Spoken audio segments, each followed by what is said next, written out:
Bismillahirrahmanirrahim. Assalamualaikum warahmatullahi wabarakatuh. Waalaikumsalam warahmatullahi wabarakatuh. Hamdan wa syukran lillah wa salatu wa salamu ala rasulillah wa ala alihi wa sahbihi wa sallim abdillah. A'udzu billahi minasyaitonir rajim. Bismillahirrahmanirrahim. Qul a'udzu birabbil falaq min syarri ma khalaq wa min syarri ghasiqin idza waqab wa min syarri nafasati fil 'uqad wa min syarri hasidin idza hasad.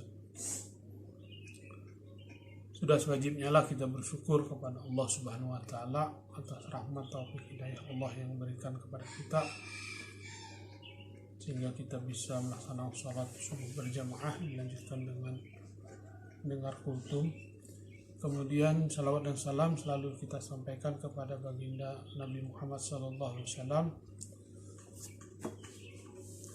Jemaah salat subuh yang dirahmati Allah, pada kesempatan ini izinkanlah saya membacakan isi buku 1001 kisah teladan yang ditulis Syekh Hani Al-Hajj, semoga Allah merahmati beliau.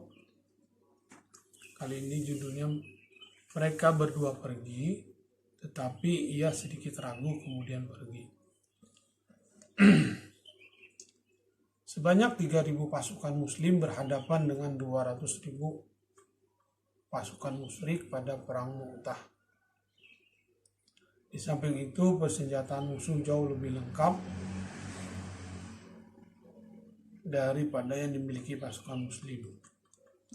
Dengan demikian, setiap 3 orang tentara muslim melawan 200 pasukan musuh. Namun, meskipun perlengkapan perang pihak musuh jauh lebih lengkap, setiap saudara muslim mempunyai hasrat tinggi untuk bertempur dengan mengidamkan mati syahid fi sabilillah.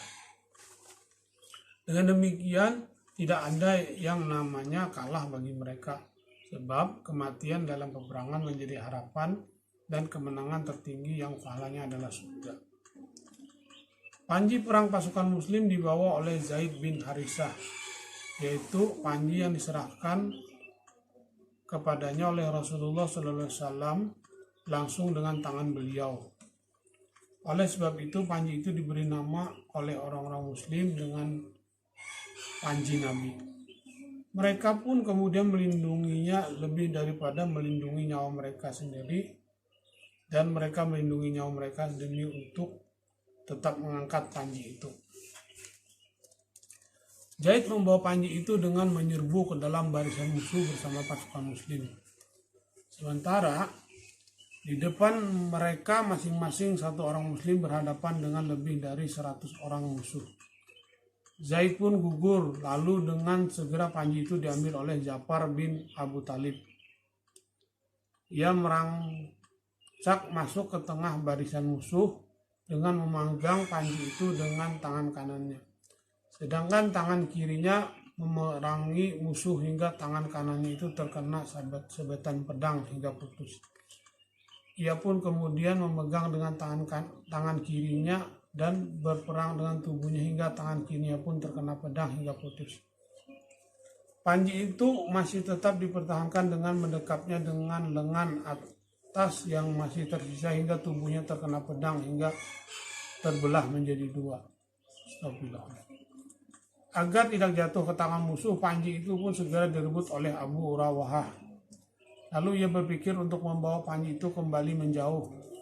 Akan tetapi pertempuran demikian sengit dan pasukan muslim mengalami tekanan berat. Maka ia segera masuk dalam kecamuk peperangan hingga dalam waktu sekejap ia telah gugur. Ketika pagi tiba, Rasulullah SAW menyampaikan penjelasan kepada para sahabatnya sebelum berita tentang mereka yang gugur dilaporkan kepadanya. Bahwa dalam mimpi beliau diberitahu keberadaan Zaid bin Harisah, Ja'far bin Abu Thalib, dan Ibnu Rawahah di atas permadani emas dalam surga.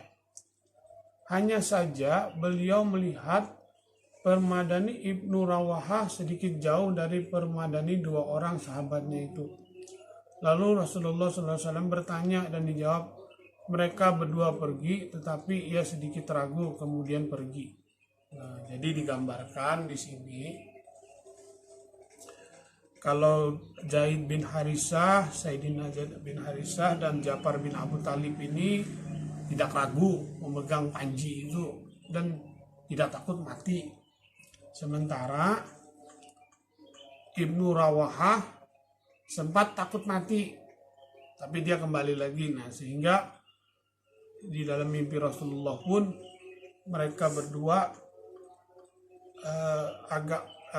tempatnya lebih jauh daripada Ibnu Rawahah. Nah, Rasulullah bertanya, ternyata dijawab malaikat mereka berdua pergi, tapi ia sedikit ragu kemudian pergi. Nah, jadi karena Abu Rawahah sempat ragu, takut mati.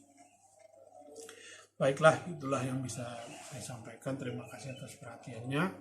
Wassalamualaikum warahmatullahi wabarakatuh. Waalaikumsalam warahmatullahi wabarakatuh.